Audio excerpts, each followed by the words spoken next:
This morning, McDonald's noting that customers are not loving those high prices. $17 for 3 Filet-O-Fishes at McDonald's? Are you kidding me? With fast food prices in particular going up, consumers are watching that and they're saying, all right, I'm just not going to visit as often as they used to. Customers are telling us that they're really stretched. And so this is a great opportunity for McDonald's to bring them value. McDonald's has been a part of our lives for generations. It's where kids got their happy meals, where late-night cravings were satisfied, and where struggling families could grab a warm meal without breaking the bank. But now, that comfort is disappearing. For the first time since 2020, McDonald's sales have dropped.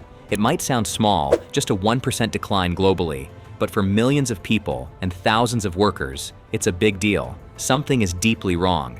On top of the economic strain, McDonald's is now battling reputational and legal troubles. A new class action lawsuit has accused the company of selling quarter-pounder burgers allegedly contaminated with E. coli, raising fresh concerns over food safety during a time of supply chain upheaval. Meanwhile, restructuring has triggered internal layoffs and pay cuts across management levels, as reported by Franchise Wire. Analysts have downgraded McDonald's stock, pointing to the brand's weakened pricing power and shrinking customer base. At the same time, global supply hubs like Indonesia are stepping up with tariff-free incentives, attracting U.S. companies seeking relief.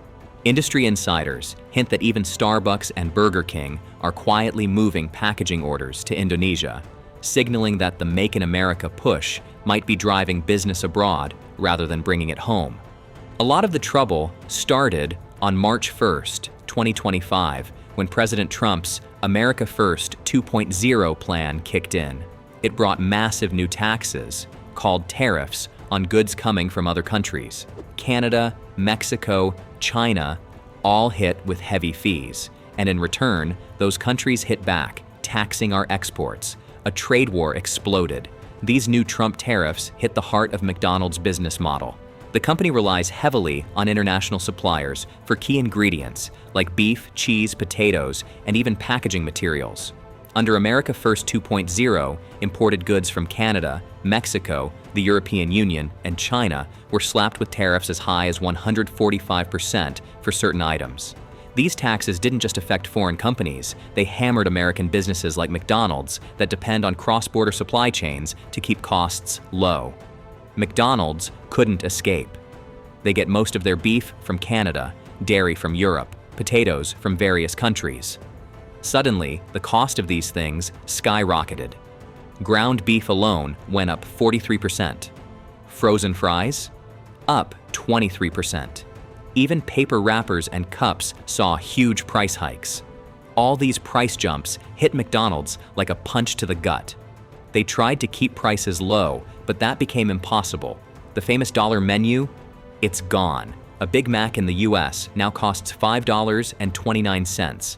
In China, just $3.53. For many Americans, even a simple combo meal is becoming a luxury.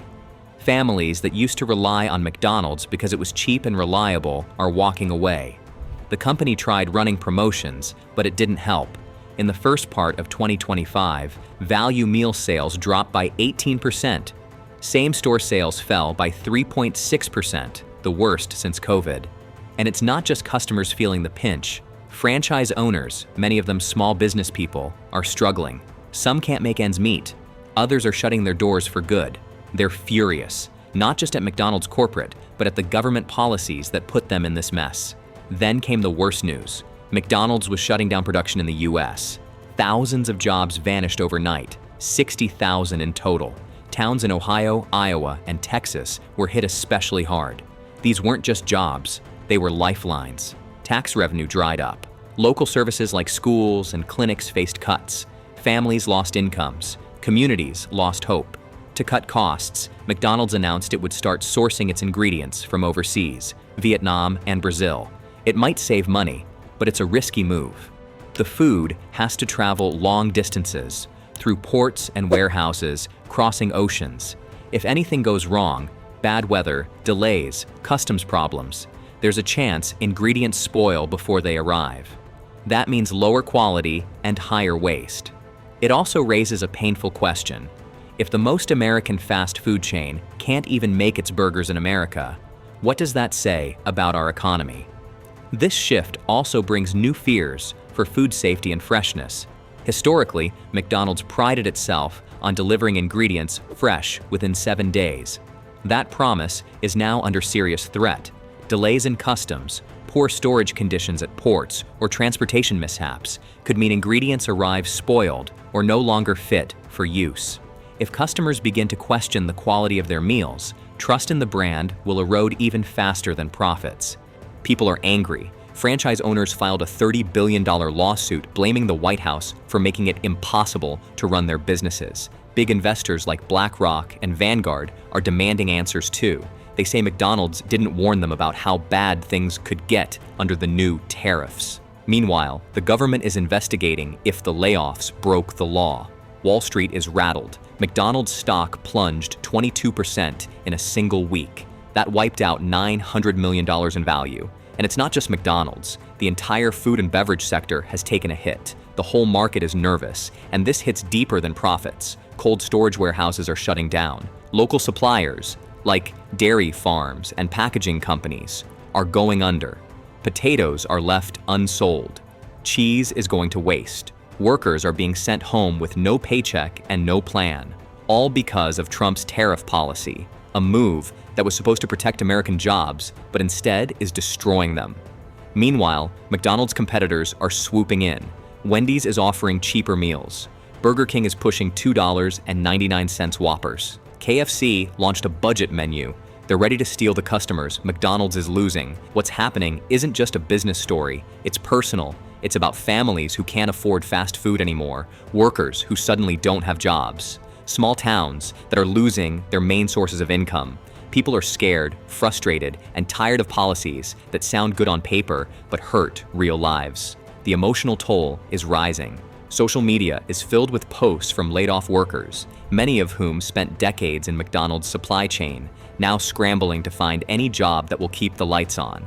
Parents are talking about skipping meals to afford groceries. Teenagers who once worked part-time at McDonald's to save for college are now out of work. In Springfield, Ohio, a town where the McDonald's facility employed over 1,200 people, the sudden closure sent shockwaves. Local stores have seen foot traffic drop. A nearby elementary school canceled its spring music program due to budget shortfalls caused by slashed local tax revenue.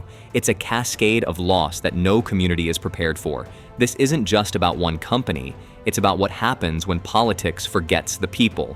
Trump's America First 2.0 plan was supposed to be about helping workers. Instead, it's hurting them badly. The broader concern is what happens next.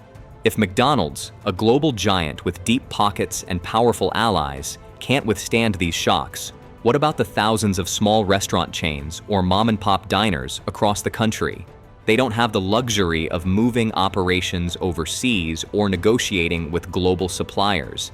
Experts at the OECD and WTO are sounding the alarm. They estimate that if the current tariff regime continues, US GDP growth could fall to 2.2%, and inflation could spike even higher. Foreign direct investment into US manufacturing is already declining as companies seek more stable environments. McDonald's helped define American life. It was there on road trips, after Little League games, during late study sessions. It was a piece of home. But now, that piece is crumbling. And unless Washington wakes up and changes course, more jobs will be lost, more businesses will close, and more families will suffer.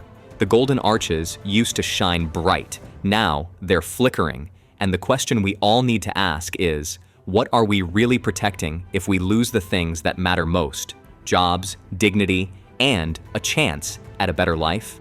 If something as iconic and dependable as McDonald's can't weather this storm, what hope is there for smaller businesses, for mom-and-pop diners, for food truck operators? When giant corporations stumble, small ones often fall. That's the scary reality. We're not just watching a brand in crisis. We're witnessing a warning shot for the entire economy. And until leaders shift from political slogans to economic solutions, the fryer bell at your local McDonald's might one day go silent for good.